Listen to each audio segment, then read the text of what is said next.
Assalamualaikum warahmatullahi wabarakatuh.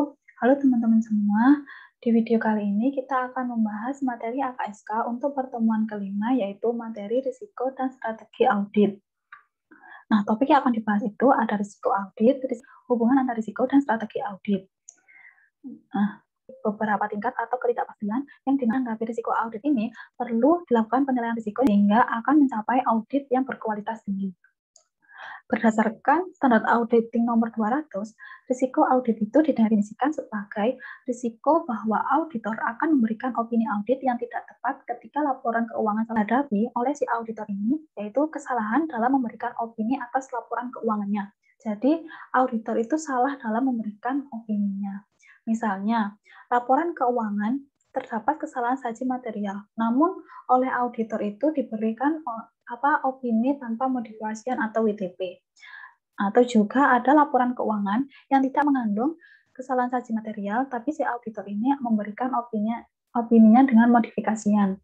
Seperti wajar dengan pengecualian, tidak wajar, atau tidak menyatakan pendapat. Sehingga sebelum mengeluarkan opini atas laporan ke tingkat yang dapat diterima, agar dapat memastikan opini tersebut dapat diandalkan. Nah, risiko audit itu dibagi menjadi dua. Risiko salah saji material ini dibagi menjadi dua lagi, yaitu ada risiko bawaan dan ada risiko pengendalian. Risiko salah saji material merupakan risiko bahwa laporan keuangan itu mengandung salah saji material karena kecurangan atau ada yang disebabkan oleh dua hal, yaitu memang kesalahannya itu secara sengaja atau error, atau yang sengaja itu fraud, atau yang tidak sengaja yang error. Kemudian risiko salah saji material itu ada dua tingkat, yaitu ada tingkat laporan keuangan keseluruhan dan di tingkat asersi.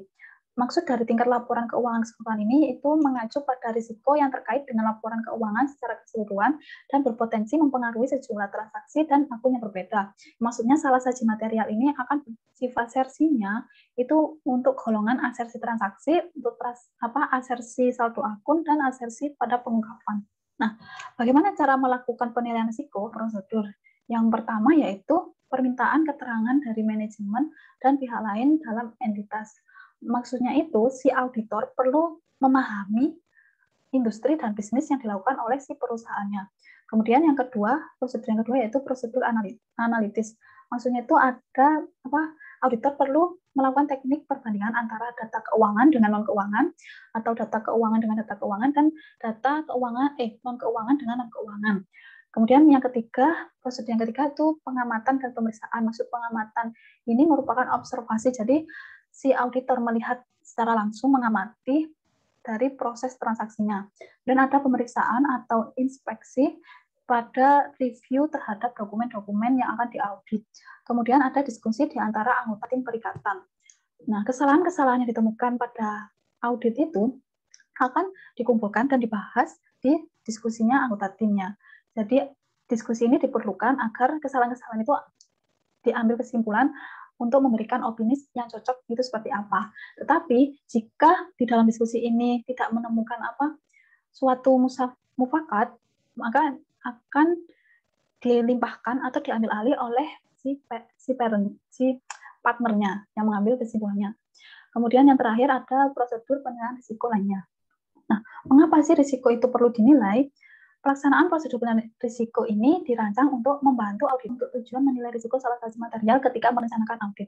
Si prosedur material dan tingkat prosedur audit lebih lanjut yang diperlukan. Nah, peran dari penilaian risiko itu ada 4, yaitu prosedur penilaian risiko yang sudah disampaikan entitas dan lingkungannya, termasuk pengendalian internal. Nah, jadi agar pengendalian internal ini dapat berjalan secara efisien dan efektif. Kemudian yang ketiga, membantu auditor untuk mengidentifikasi supaya si risiko salah satu materi ini dapat berkurang juga. Kemudian yang peran keempat digunakan untuk membangun rencana dan strategi audit berdasarkan hasil penilaian risiko. Jadi supaya auditnya tadi itu berjalan dengan efisien dan efektif. Untuk identifikasi risiko signifikan itu merupakan risiko salah satu material yang diidentifikasi dan dinilai yang menurut pertimbangan profesional auditor memerlukan pertimbangan audit khusus. Nah, risiko yang signifikan ini kemungkinan akan dimasukkan dalam laporan audit perusahaan pabrik sebagai masalah audit yang kritis. Risiko signifikan tadi itu berkaitan dengan 3 hal, yaitu transaksi tidak rutin, hal yang melibatkan judgement, dan risiko kecurangan. Maksud dari transaksi non rutin itu transaksi yang jarang terjadi, transaksi yang tidak biasa, baik karena ukuran atau sifatnya. Jadi transaksi yang di luar dari transaksi operasionalnya. Kemudian transaksi non rutin ini dipengaruhi oleh adanya intervensi manajemen, perhitungan atau prinsip akuntansi yang kompleks, dan sifat transaksi non rutin itu sendiri. Dan yang hal-hal yang melibatkan judgement itu seperti prinsip akuntansi sifat secara objektif. Jadi terserah si manajemen, si perusahaannya untuk menerapkan prinsip seperti apa, asal dalam kecurangan ini kan merupakan kesalahan yang dilakukan secara sengaja. Ada 2 hal, yaitu fraudulent financial reporting dan asset misappropriation.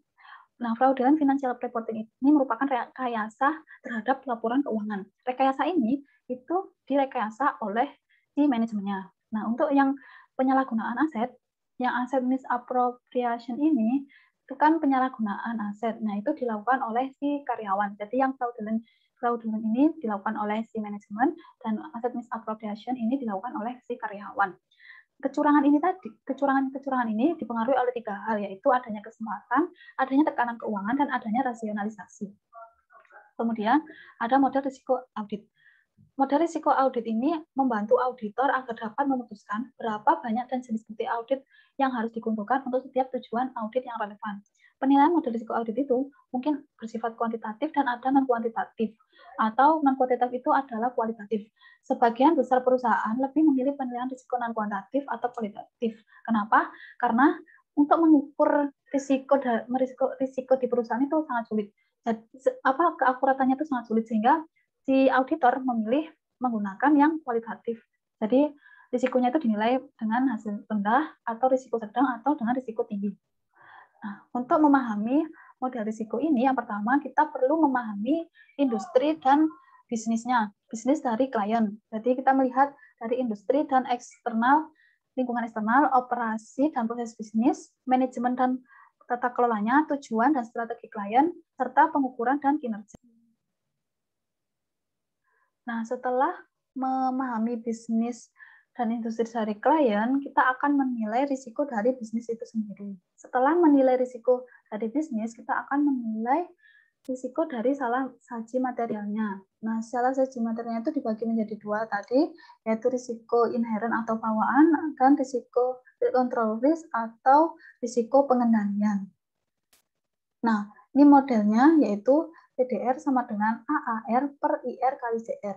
PDR ini merupakan Planned Detection Risk atau Detection Risk, kemudian AAR-nya itu Acceptable Audit Risk atau risiko audit, kemudian ada IR Inherent Risk atau risiko bawaan, kemudian CR Control Risk atau risiko pengendalian. Jadi, risiko audit ini dipengaruhi oleh risiko bawaan, risiko pengendalian, dan risiko deteksi.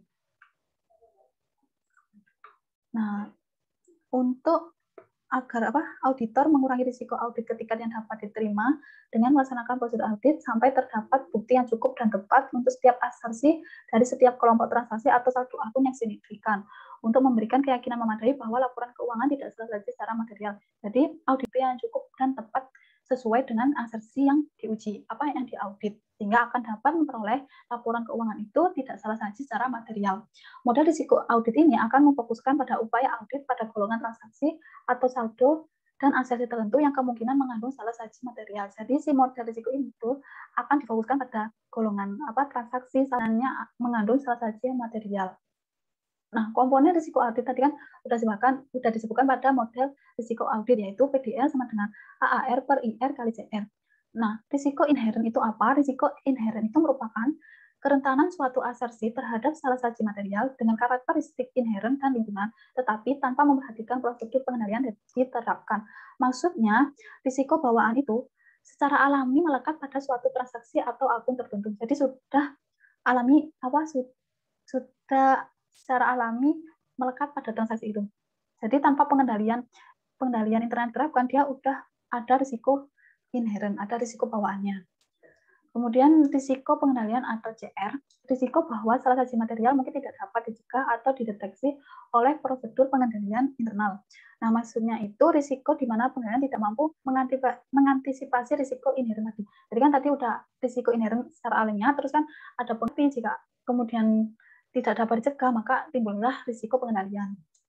Kemudian ada risiko deteksi. Risiko deteksi ini merupakan risiko bahwa prosedur substantif auditor akan mengarahkan auditor untuk menyimpulkan tidak ada salah saji material ketika pada kenyataannya terdapat salah saji. Yang artinya risiko deteksi ini timbul karena risiko di mana auditor itu gagal dalam melakukan salah saji material. Setelah risiko pengendalian kan si laporan keuangan si manajemen itu perusahaan akan minta tolong auditor untuk meneliti. Jika gagal menemukan salah saji material, maka akan menimbulkan resesi deteksi. Nah, untuk mengurangi risiko deteksi ini diperlukan strategi audit yang tepat. Nah, jika auditor akan menurunkan risiko audit, memperhitungkan jika auditor itu ingin menurunkan risiko audit, dia perlu menurunkan risiko deteksi ini. Nah, ilustrasi pada gambar ini berikut ini, yaitu contohnya ketika kita mengaudit perusahaan perdagangan retail, maka secara ilmiah akun inventory ini sudah membawa risiko inherent karena banyak jenisnya dan tiap-tiap jenis persediaan memiliki kuantitas yang besar. Jadi secara alamiah dia sudah membawa risiko inherent, risiko bawaan.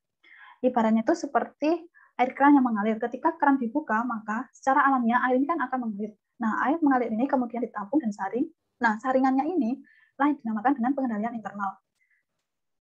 Jika pengendaliannya bagus, maka tidak akan terjadi kebocoran. Nah, tapi kalau pengendaliannya buruk atau tidak bagus, dapat dipastikan akan terjadi kebocoran.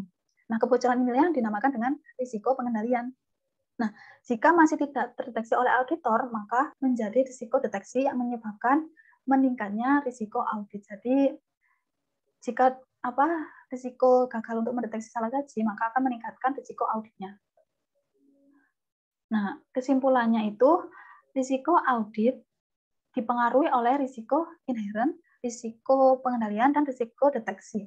Risiko inherent merupakan risiko bawaan dari akun atau transaksi yang salah saji material. Kemudian risiko pengendalian itu merupakan kegagalan pengendalian internal dalam mendeteksi salah saji material.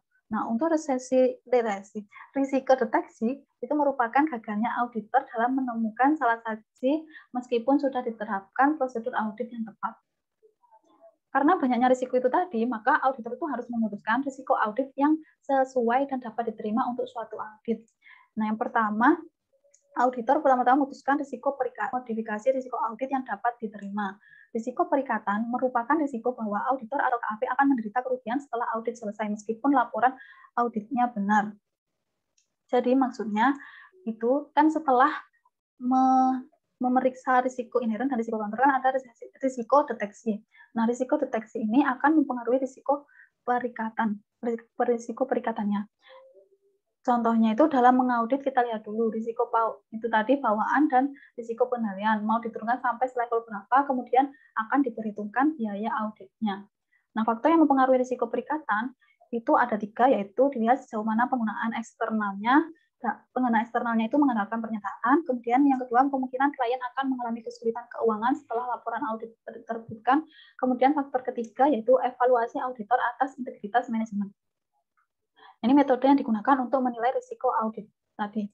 Yang pengguna eksternal dia akan memeriksa metodenya yang digunakan itu memeriksa laporan keuangan dan membaca laporan analisisnya. Kemudian untuk yang faktor yang ketiga, klien akan mengalami kesulitan keuangan setelah laporan audit diterbitkan. Itu metode yang digunakan menganalisis laporan keuangan, menggunakan rasio dan menilai laporan arus kas pada kas masuk dan kas keluar. Nah, faktor yang ketiga itu integritas dari manajemen. Metode yang digunakan dalam menilai risiko auditnya, dia akan mengikuti prosedur dari perusahaannya itu tadi.